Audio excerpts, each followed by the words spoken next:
마태복음 16장 13절부터 20절입니다.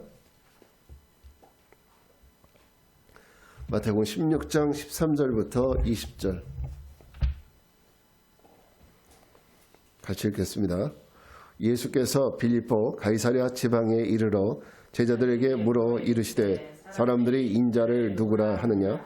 이르되 더러는 세례 요한, 더러는 엘리야, 어떤 이는 예레미야나 선지자 중에 하나라 하나이다. 이르시되 너희는 나를 누구라 하느냐?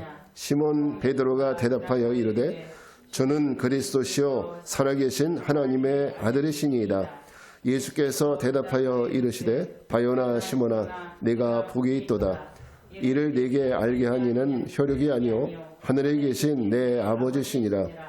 또 내가 네게 이르노니 너는 베드로라. 내가 이 반석 위에 내 교회를 세우리니 음부의 권세가 이기지 못하리라.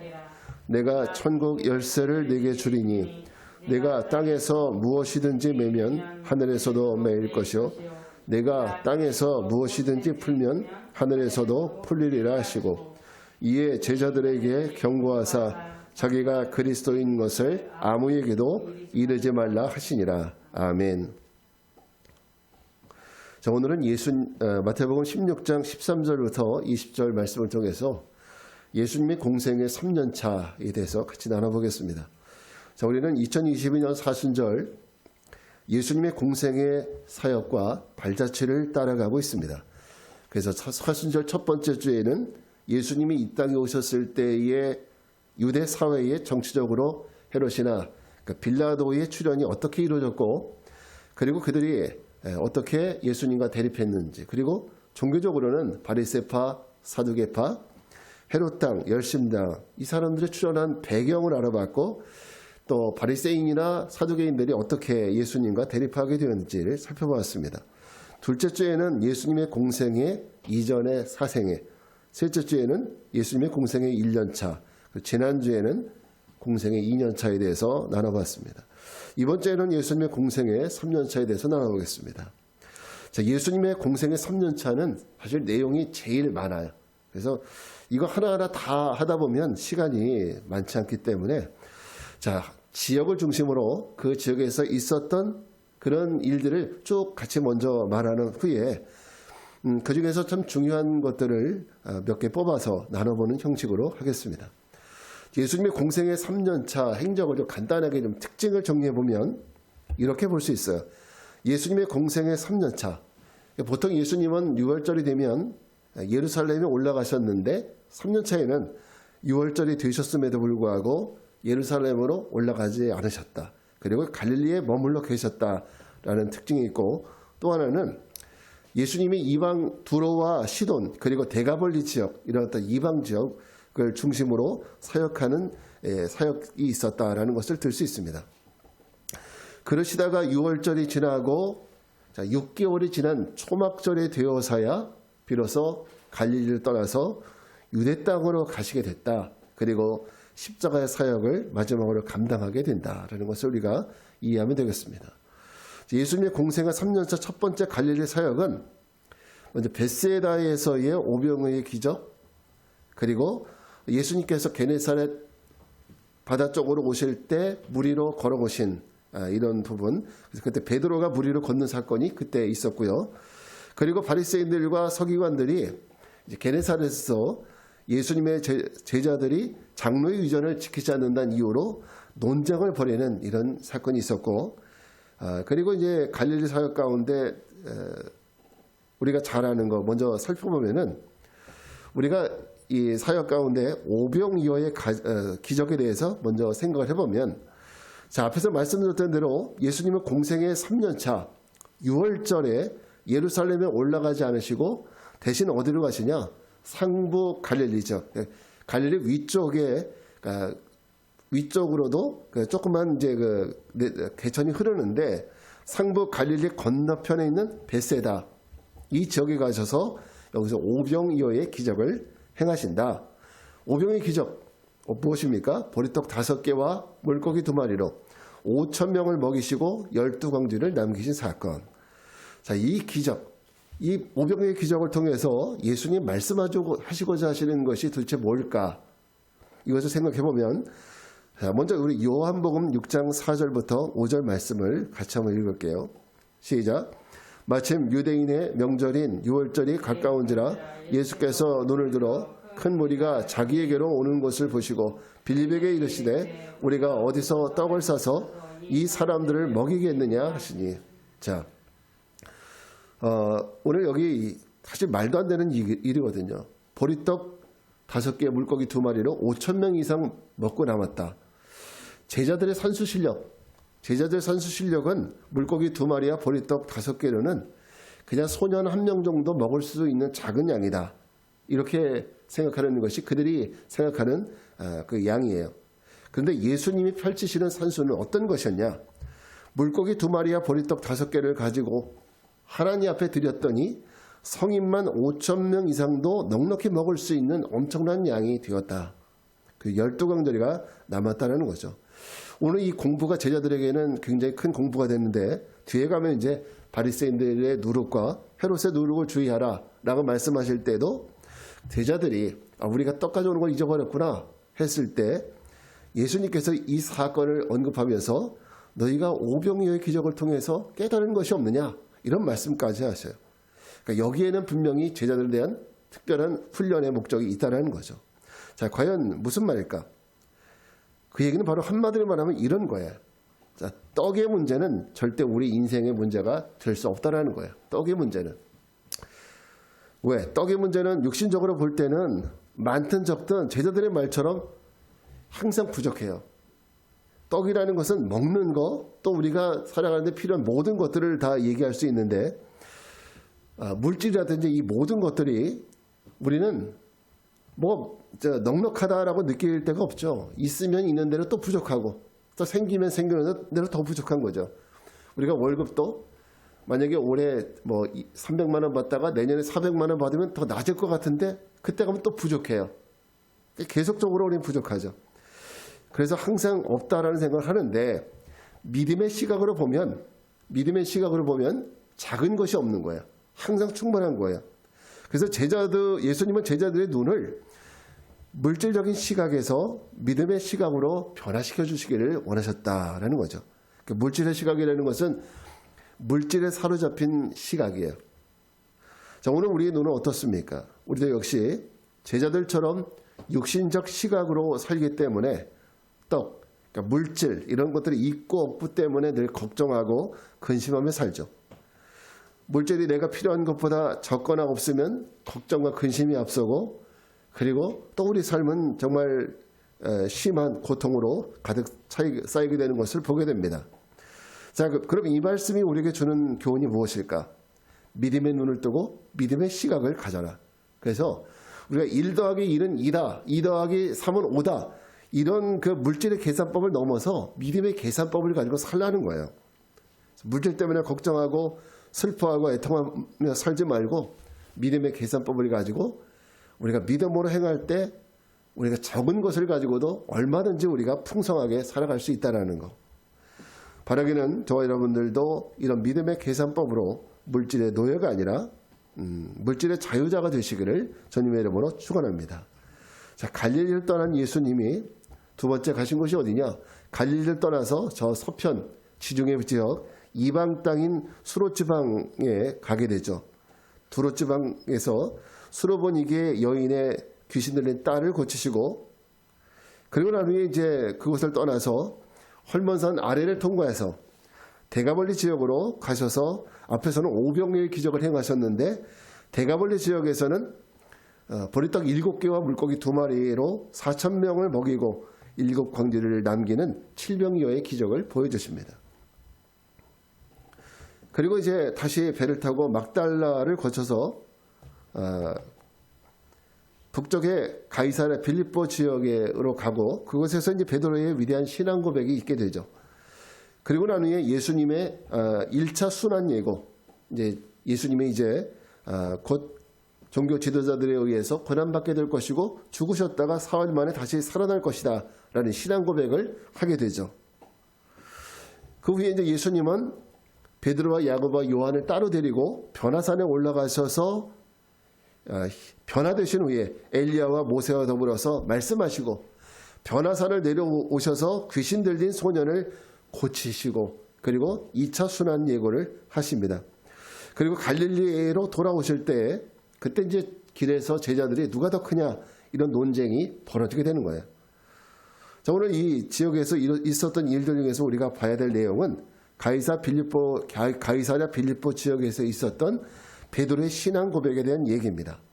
자, 이 베드로의 신앙 고백의 핵심 마태복음 16장 16절 말씀을 같이 한번 읽어보겠습니다. 시작.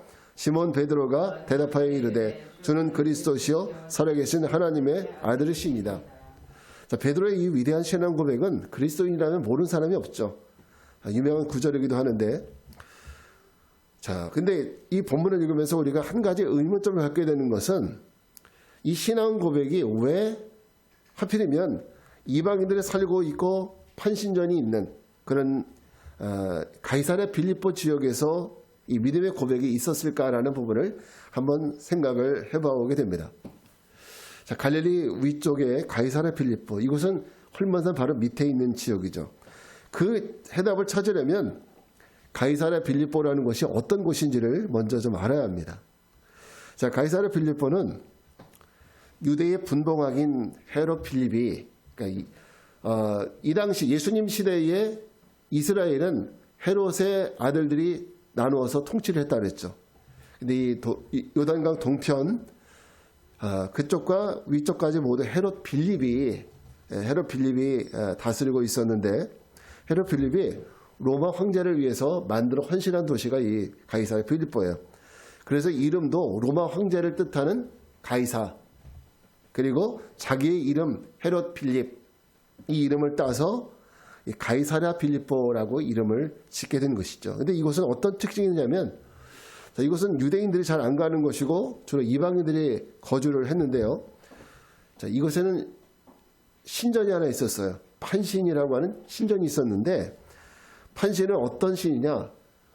머리는 사람 모양이고 몸은 염소 모양을 갖고 있는 이런 신, 이방인 신입니다. 그래서 이 우상의 소굴이라고 할 수 있는 가이사랴 빌립보, 바로 이런 곳에서 예수님은 제자들에게 사람들이 나를 누구라 하느냐 이렇게 질문을 하세요. 그리고 물으신 후에 너희는 나를 누구라 하느냐 이렇게 물으시면서 베드로의 신앙 고백을 이끌어내시죠. 자, 여러분, 신앙 고백이라는 것이 뭐냐? 사람들이 말하는 것을, 우리가 신앙 고백이라는 것은 사람들이 말하는 것을 마치 내 것인 것처럼 따라해서는 안 돼요. 사람들이 예수님을 어떻게 말하든 그것이 내 안에서 이해되고 믿어지지 않는 고백이 된다면 그것은 내 고백이 될 수가 없어요. 우리가 해야 되는 신앙 고백은 예수님에 대한 말씀이 내 안에서 이해되고 믿어지고 깨달아지는, 이것을 고백하는 것이 이게 진짜 내 믿음의 고백입니다. 우리가 보통 이제 이런 부분에 대해서 너무 소홀하게 생각할 수 있는데, 우리가 신앙 고백을 한다고 할 때 보통 성경에 있는 내용 그대로 얘기하면 되는 거 아닌가? 이렇게 생각할 수 있고, 다른 사람이 얘기하는 것을 그대로 얘기할 수도 있어요. 그러나 그것은 가만히 엄격히 따지면 내 믿음이 아니에요. 그 다른 사람의 믿음이에요. 근데 오늘 주님은 사람들이 나를 누구라 하느냐 이 고백보다 더 중요한 질문은 뭐예요? 너희는 나를 누구라 하느냐. 주님은 오늘 내가 예수님을 어떻게 믿고 있는지를 듣고 싶어 하시는 거예요. 그래서 각자의 신앙 고백을 원하시는 겁니다. 제가 질문 하나 드리겠습니다. 자, 여러분은 예수님을 믿으십니까? 네. 정말 믿으십니까? 그러면 여러분, 예수님 없으면 나는 살 수 없을 정도로 예수님이 여러분에게 절대적이십니까? 우리가 이 질문만 나에게 한번 물어본다면 내가 예수님을 어떻게 생각하고 있는지 이것을 금방 알 수 있어요. 여러분, 우리가 구원을 받는 것은 다른 사람의 믿음 때문에 구원받는 것이 아니에요. 혹은 성경에 있는 걸 내가 알기 때문에 구원받는 것이 아니에요. 성경에 이런 말씀이 있다는 것을 내가 아는 것으로 구원받는 것이 아니라 내가 그 말씀을 믿는 것, 믿음으로 구원을 얻게 되는 거예요. 자, 바라기는 여러분 안에 다른 사람의 믿음이 아니라 나의 믿음이, 하나님 말씀에 대한 나의 믿음이 확고해지고 분명해져서 우리 주님 앞에 오늘 베드로처럼 귀한 믿음의 고백을 할 수 있는 우리 모두가 되기를 바랍니다.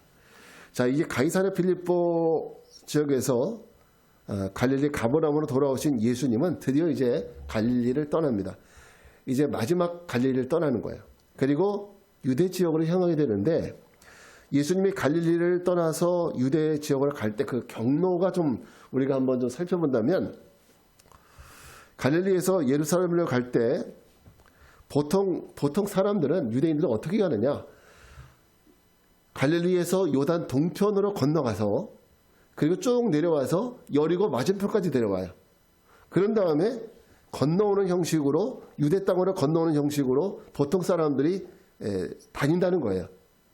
근데 예수님은 지금 유대 땅으로 갈 때 어디로 가시느냐? 보통 유대인들이 다니지 않는 사마리아 땅을 정면으로 통과해요. 그러니까 보통 사람들이 왜 그 먼 길을 돌아서 가는지 아세요? 저 사마리아 사람들 얼굴 보기 싫어서 그러는 거예요. 그래서 저 멀리 요단강 동편 쪽으로 건너서 여리고 쪽으로 내려와서 여리고 요단강을 건너서 그래서 이제 예루살렘으로 올라가는 이런 형태를 가졌는데, 예수님은 그게 아니라 사마리아를 정면으로 통과하더라. 자, 이 사마리아를 들어갈 때 사마리아인들이 예수님을 받아들이지 않으니까 요한이 어떻게 합니까? 하늘에서 불을 내려서 다 없애버릴까요? 이런 얘기를 하는 거예요. 자, 그리고 사마리아에서 예수님은 70인 전도대를 꾸려서 70명의 사람들을 둘씩 짝지어서 어디를 보내느냐? 베레아 지역. 요단강 동편이 보이죠? 요단강 동편의 베레아 지역, 이쪽으로 보내게 되죠. 자, 근데 그때쯤, 바로 이때쯤 유대 지역에서는 어떤 일이 있었느냐면, 종교 지도자들이나 백성들에게 한 가지 중요한 이슈가 있었어요. 그 이슈가 뭐냐면, 지난 6월절에 예수님이 예루살렘에 오지 않으셨는데 이번 명절에는 예루살렘에 올라올 것인가 올라오지 않을 것인가, 여기에 대해서 많은 사람들이 궁금해하고 있고, 그리고 많은 사람들이 설왕설래했다는 거죠. 자, 이런 궁금증이 넓게 퍼져갔고, 또 한 가지 이 시점에는 종교 지도자들 안에서는 어떤 움직임이 있었느냐? 종교 지도자들, 특히 대제사장들이나 서기관이나 바리새인들 중심으로, 자, 예수님을 죽여서 술렁거리는 유대인들의 민심을 잠재우려는 이런 계획들을 갖게 됩니다. 그러니까 예수님이 오시면 또 이 예루살렘이 시끄러질 거예요. 사람들이 막 몰리고 막 이렇게 시끄러울 텐데,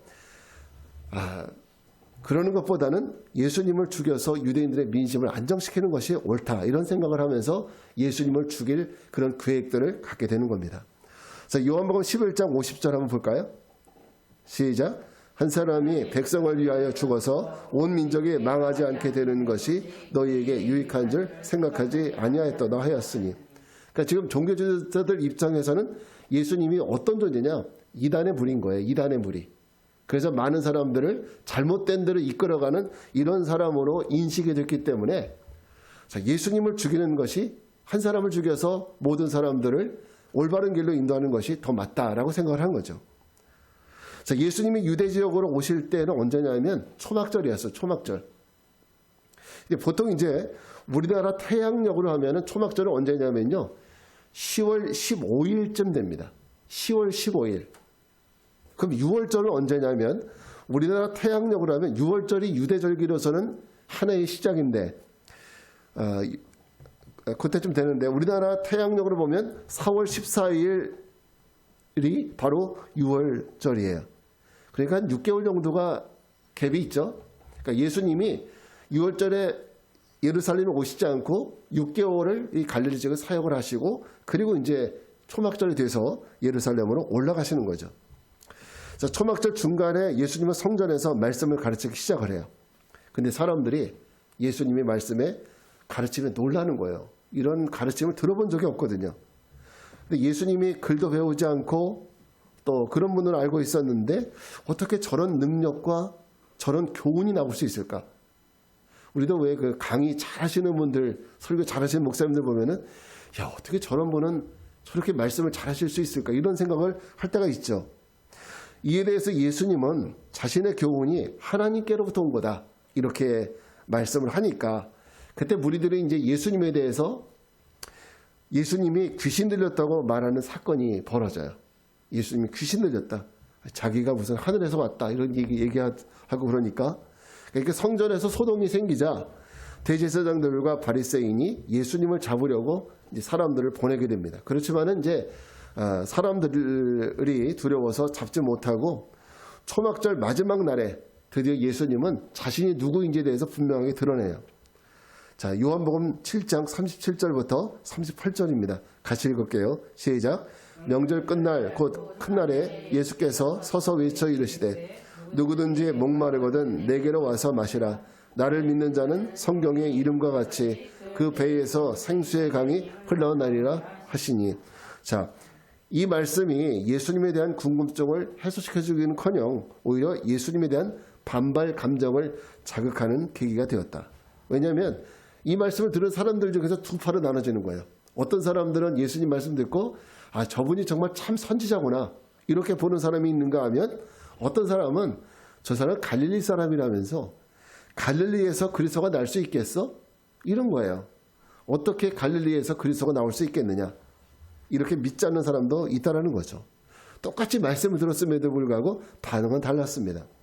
자, 이 두 가지 반응이 오늘날 교회 안에도 똑같이 벌어져요. 우리가 예수님에 대한 복음, 하나님 말씀을 들어도 어떤 사람은 복음의 말씀을 들을 때 마음에 감동이 생기고 또 주님을 사랑하고 믿는 계기가 되는가 하면, 어떤 사람에게는요 오히려 그 말씀을 믿을 수 없는 말로 치부하는 이런 경우도 생길 수 있습니다. 저는 여러분이 말씀을 들을 때 깨달아지고 믿어져서 예수 그리스도를 구세주로 인격적으로 영접하는 이런 은혜가 있기를 바랍니다. 자, 이 소동으로 인해서 예수님은 더 이상 이제 예루살렘에 머물 수 없었기 때문에 그것을 떠나서 어디를 가느냐, 요단강 건너 베레아 지역으로 가게 되는 거예요. 베레아 지역으로 가게 되는데 예수님은 이 유대와 베레아 지역을 오가시면서 약 3개월 동안 사역을 하시게 됩니다. 그 과정에서 이제 유대 베다니 지역에서 마리아와 마르다 자매가 있는데, 바로 예루살렘 바로 옆이 베다니입니다. 이곳에서 마르다와 마리아 자매가 예수님을 영접하는 사건이 있죠. 그래서 예수님이 오셨을 때 마리아와 마르다는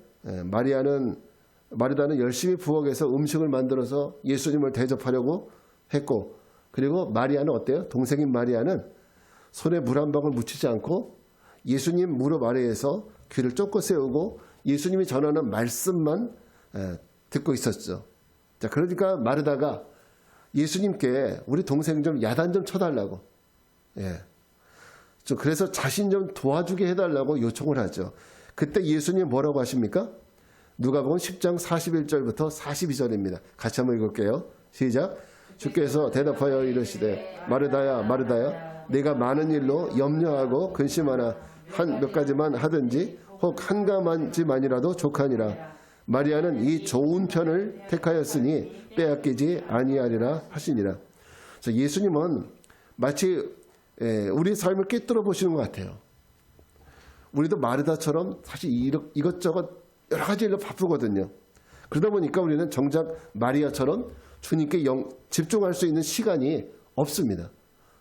마르다처럼 세상 일로 바빠요. 그러다 보니까 마리아처럼 주님께 집중할 시간이 없어요.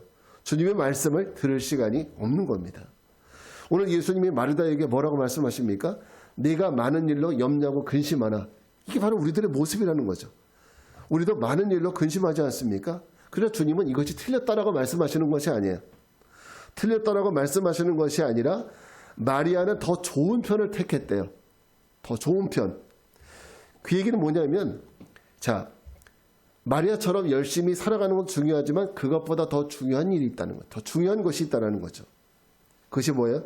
말씀이 중요하다는 거죠. 한 가지만이라도 족한데 마리아는 이 좋은 편을 택했다는 것은 더 중요한 것을 붙들고 택했다는 거예요. 말씀에 집중하고 주님께 집중하는 것이 바로 예수님 말씀하신 더 중요한 일이죠. 오늘 우리의 삶은 어디에 더 집중하고 있습니까? 마르다, 세상 일에 바쁨에 집중하고 있는지, 아니면 마리아, 세상 일은 난 모르겠고 그냥 예수님 말씀에만 집중하면 살고 있는지. 자, 먹고 사는 일에 집중하는 거 틀린 일은 아닙니다. 잘못된 것은 아닙니다. 그러나 주님 보시기에는 더 중요한 것이 있는 거죠. 바로 하나님 말씀에 집중하며 살아가는 것. 예수님은 지금까지 제자들에게 그거 공부시킨 거예요. 바로 이걸 공부시킨 거예요.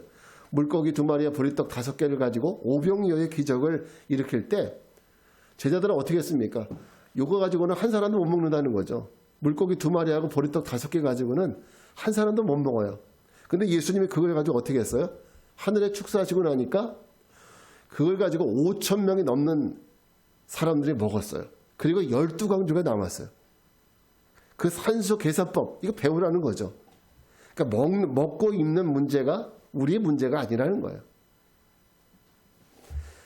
그래서 예수님은 먹을 것을 위해 근심하지 말라. 이는 이방인들이 구하는 것이라고도 말씀하셨습니다. 그러면서 너희는 하나님의 나라와 그의 의를 구하는 것이 바로 너희가 할 일이지 먹고 사는 것 때문에 근심하는 것, 이것은 너희가 할 일이 아니라고 그랬어요. 그것은 이방인들이, 주님이 없는 이방인들이 그렇게 하는 것이고 너희는 하나님의 나라와 의를 구하며 살아야 한다고 말씀하셨죠. 이 말씀으로 예수님은 열심히 제자들을 양육시키셨어요. 오늘 우리도 이 말씀을 가지고 우리에게 그런 부분들을 양육시키시길 원합니다. 우리도 여전히 제자들의 어떤 육신적인 산수 계산법을 가지고 1 더하기 1은 2다. 이런 그 계산법을 가지고 살아가는 것이 아니라 우리가 정말 믿음의 계산법을 가지고 살아가는 우리 모두가 되길 바랍니다. 그래서 더 좋은 편을 택하는 믿음의 결단이 있기를 바랍니다. 자, 그리고 예수님은 베다니를 지나서 베레아로, 요단강 동편 베레아로 건너가시죠. 그래서 그곳에서 있었던 일들 가운데 하나는 예수님의 제자들이 요한의 제자들처럼 우리도 기도를 좀 가르쳐달라. 그렇게 해서 예수님은 제자들에게 주기도문, 우리가 외우고 있는 주기도문이 바로 여기서 나오게 되는 거예요. 어떻게 기도하라. 그러니까 기도의 하나의 샘플이죠. 기도에 들어가야 될 내용과 이런 것들 다 들어있어요. 그래서 우리가 주기도문을 암송을 할 때 그냥 암송하기보다는 우리도 이런 패턴에 맞춰서 기도를 해야 되겠구나. 이런 기도의 공부에 좋은 교재도 될 수 있을 겁니다. 그리고 다시 예루살렘으로 오셔서 날 때부터 소경된 자를 고치는데 어떤 방법을 고치느냐면 자, 진흙을 침으로 반죽을 해서 뒤로 어쨌든 이렇게 진흙을 침으로 반죽을 해서 소경된 자의 눈에다 붙이고 그리고 실로암 못에 가서 씻으라고 그래서 눈을 뜨게 한 사건이 바로 이게 예수님이 그때쯤 했던 사건이고요. 그 다음에 예수님께서 다시 수전절이 어떤 절기인지에 대해서 제가 말씀을 드린 적이 있죠. 요거 다음 주에 우리가 그 신약 성경 통독할 때 금요일 날 저희가 이제 신구약 중간 시대에 대한 얘기를 들을 텐데 그때 이 얘기가 다시 한번 나올 겁니다. 그래서 좀 들으면 좋을 것 같고요. 그 수전절에 성전에 들어가셔서 목자와 양에 대해서 설교하시는데 그때 예수님은 나는 선한 목자다 이 말씀을 바로 수전절에 성전에서 사람들에게 선포하십니다. 그런데 이 설교를 듣고 있는 유대인들 중에는 예수님에 대해서 예수님이 귀신 들렸다. 귀신이 들리지 않으면 어떻게 맹인을 뜨게 할 수 있고 자기가 하나님의 아들이라고 자기가 하나님처럼 말할 수 있겠느냐. 이렇게 얘기하죠. 그래서 예수님은 이 수전절 솔로몬 행각에서 유대인들에게 자기가 그리스도라는 것을 비로소 밝히고 그리고 유대인들은 이것을 신성모독이라고 생각하기 시작을 한다. 그러면서 예수님을 돌로 치려는 사건이 벌어지게 된다는 거죠. 그래서 주님은 다시 요단강 동편 베레아 지역으로 떠나게 되시죠. 자, 이 예수님 베레아 지역에 있을 때 그때 요단강 서편에 있는 그 베다니에 있었던 마르다와 마리아의 오빠 나사로가 죽는 사건이 그때 발생합니다. 예수님이 베레아에 있을 때 요단강 건너편에 있는 베다니에서 그 마르다와 마리아의 오라버니였던 나사로가 죽습니다. 그런데 예수님이 그 소식을 듣고도 바로 안 가세요. 그 소식을 듣고 이틀을 더 머무시고 그리고 나사로가 죽은 후에야 베다니로 가셨다는 거죠. 자, 베레아에서 유다 베다니까지는 이틀길입니다. 이틀길. 그러니까 예수님이 베다니에 도착했을 때 이미 나사로는 죽어서 나흘이 지난 후였습니다. 근데 그 나사로를 살리시는 사건, 이 사건을 통해서 예수님은 아주 중요한 말씀을 선포해 주시죠. 자, 누가복음 11장 25절부터 26절입니다. 시작. 예수께서 이르시되 나는 부활이요 생명이니 나를 믿는 자는 죽어도 살겠고 무릇 살아서 나를 믿는 자는 영원히 죽지 아니하리니 이것을 내가 믿느냐. 예수님은 지금까지 이 앞에 상황에서 두 번에 걸친 순환 예고를 말씀해 주셨죠. 인자가 고난받게 될 것이고 죽었다가 사흘 만에 다시 살아나리라. 제 제자들은 이걸 이해를 못해요. 왜? 사람이 죽으면 죽었지 다시 살아나는 건 도대체 뭔가 알 수가 없는 거죠. 근데 예수님이 이 죽은 나사로를 살리는 사건을 통해서 당신이 바로 부활이요 생명이라는 거, 이 부활에 대한 확실한 공부를 다시 한번 해주시죠. 그래서 자신이 부활의 주님이시라는 사실을 선포하십니다. 자, 나사로를 살리신 후에 예수님은 베레아 지역으로 다시 가셨다가 그곳에서 사역을 마치신 후 그리고 이제 예루살렘으로 마지막 건너오시는 거예요. 이제는 예수님께서 예루살렘 오시면서 여기서 이제 마지막 일주일이 있고 그리고 이제 돌아가시게 되는 이런 일들이 있게 되는 거죠. 자, 예수님이 예루살렘에 올라가시는 길에 요단강 건너편에 제일 처음 도시가 어디예요? 여리고를 만나게 된, 물론 첫 도시는 길갈이라는 곳이 있긴 있지만은 여리고가 좀 큰 도시죠. 여리고에 들어가셨을 때 그곳에서 세리장 삭개오를 만나게 되는데, 자, 이 예수님과 삭개오의 만남이 참 엽기적이에요. 우리는 길에서 만나든지 어디서 이렇게 만나잖아요. 근데 예수님과 삭개오는 어디서 만나요? 뽕나무 위에서. 옛날 개역 한글판에는 뽕나무라고 그래 있고, 여러분이 가지고 있는 성경에는 돌무화과 나무라고 나와 있어요. 삭개오가 키가 작다 보니까 사람들이 많아서 예수님 볼 수 없는 거예요. 그래서 좀 높은 무화과 나무 위로 올라가서 예수님을 만나는데 그 무화과 나무에 올라간 삭개오를 예수님이 발견합니다. 그리고 삭개오에게 내려오라고 말하고, 그리고 예수님과의 극적인 만남이 성사가 되죠. 자, 그래서 예수님은 삭개오의 집에 유하러 들어가실 때 사람들이 이제 손가락질하는 거예요. 수군거리기를, 저 사람이 의로운 사람인데 어떻게 죄인의 집에 들어가느냐. 왜냐하면 세리라는 직업, 제가 말씀드렸죠, 지난주에도. 세리는 세금을 걷어서 로마에 바치는 사람이고, 또 그 가운데서 그런 그 과정에서 부당이익을 취한다. 그래서 죄인이라는 취급을 받았는데, 자, 사람들이 그러는 겁니다. 저가 죄인의 집에 유하러 들어간다. 이렇게 얘기하는 거예요. 그때 삭개오에게 유명한 회개의 사건이 벌어집니다. 내 소유의 절반을 가난한 사람들에게 주고, 내가 가지고 있는 재산을 딱 잘라서 절반을 가난한 사람들에게 다 나눠주겠다. 그리고 만약에 남의 것을 내가 토색한 것이 있으면, 부당하게 뺏은 것이 있으면 4배나 갚겠습니다. 이거 확실한 회개죠. 자, 이런 회개를 하자 예수님이 어떻게 하시느냐. 누가복음 19장 9절 말씀 한번 같이 읽어볼게요. 시작. 예수께서 이르시되 오늘 구원이 이 집에 이르렀으니 이 사람도 아브라함의 자손이미로다. 여러분, 삭개오가 예수님에게 구원의 선포를 받은 이유가 뭘까요? 예수님을 대접해서? 그럼 어떤 이유일까요? 바로 이 회개입니다. 회개. 조금 전에 말했던 내가 내 소유의 절반을 가난한 사람들에게 주고 남의 것을 빼앗은 것이 있으면 내가 4배나 갚겠다. 이것은 자기의 잘못을 인정함과 동시에 회개에 합당한 열매를 맺는 거예요. 그죠? 예수님은 삭개오 회개를 들으시고 삭개오를 이제 이 집에 구원이 임했다고 선포해 주십니다. 그리고 비로소 진짜 이 사람이 아브라함의 자손이 되었다고 말씀해 주시죠. 당시의 죄인 중에 죄인이라고 여겨졌던 삭개오, 그 사람도 온전한 회개와 믿음의 결단이 있으니까 주님은 그에게 구원을 베푸시더라. 우리 이것을 우리가 알아야 돼요. 그래서 여러분, 우리는 나도 죄가 있긴 하지만 저 사람은 사람도 죽이고 더 큰 죄이냐, 나는 용서받을 수 있지만 저 사람은 용서 못 받을 거야. 우리 이렇게 생각하는 그런 부분도 있잖아요. 저 사람은 나보다 죄를 더 많이 졌기 때문에 저런 사람은 용서를 해준다면 주님은 의롭지 못해. 이렇게 생각하는 분도 있을 겁니다. 그러나 우리 주님이 생각하시는 게 뭐예요? 우리에게는 죄가 적고 많고 이걸 따지지만은 하나님 보시기에는요, 죄가 하나 있어도 죄인이고요, 죄가 100개 있어도 죄인인 거예요. 똑같은 거죠. 그래서 죄인을 용서하는 것은 다른 게 아니에요. 그 사람이 온전한 회개에 합당한 열매를 맺는 믿음의 결단이 있으면 그 사람은 구원을 받을 수 있다는 거예요. 그래서 아마 여러분들 다른 사람들과 만나서 얘기할 때 저 사람도 구원 받을 수 있을까? 이런 아마 그런 얘기들을 하실 때가 있을 거예요. 근데 우리가 구원을 주는 것이 아니고 주님이 주시는 거잖아요. 근데 그 기준은 바로 회개에 있다라는 거. 이거 꼭 기억했으면 좋겠습니다.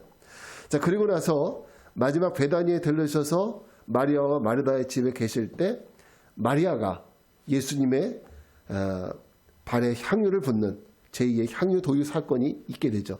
자, 성경에는 두 번의 향유를 예수님의 발에 쏟는 이런 사건이 있습니다. 첫 번째 향유 도유 사건은 갈릴리에서 있었던 갈릴리 바리새인의 집에서 있었죠.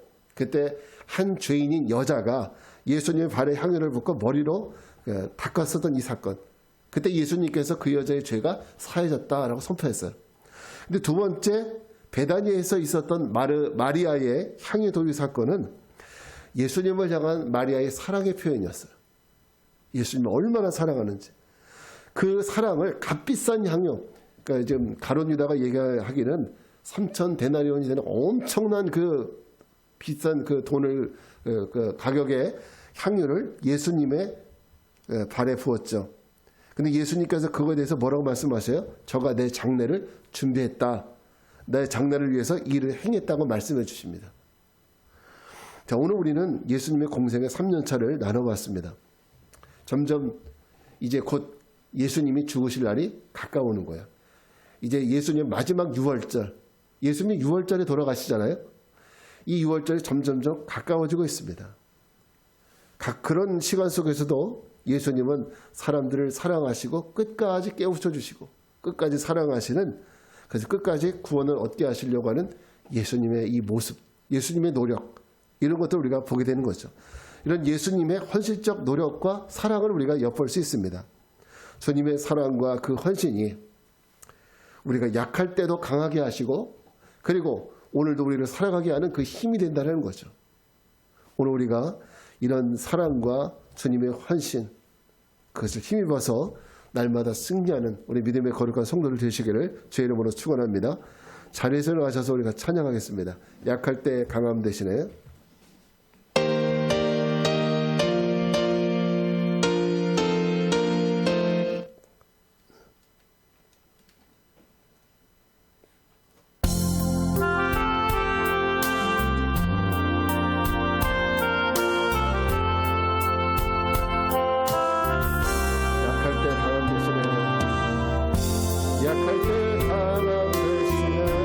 나의 보배가 되신 주, 주는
하나님 믿음으로 따라갈 수 있는 저희 모두가 되게 하여 주시옵소서. 거룩하신 주님, 우리 같은 연약하고 죄 많은 자들이 주님의 성품을 본받아 주님의 발자취를 따라가겠다고 하는 것이 얼마나 교만한 일인 줄 우리가 압니다. 그러나 주께서 우리에게 내가 거룩하니 너희도 거룩하라고 말씀하셨기에 주님께 도움을 구합니다. 주여, 성령으로 같이 하사 우리의 성품을 변화시키시고 우리의 삶을 변화시키사 주님의 온유함과 그 사랑과 그 헌신을 닮아가는 우리의 모든 삶이 되게 하여 주시옵소서. 지금은 성부, 성자, 성령 삼위일체 하나님의 은혜와 평강이 주님의 거룩한 발자취를 따라가기를 소망하며 세상을 향해 나가는 모든 성도들 위해 이제로부터 영원까지 함께 하옵시기를 간절히 축원하옵나이다. 아멘.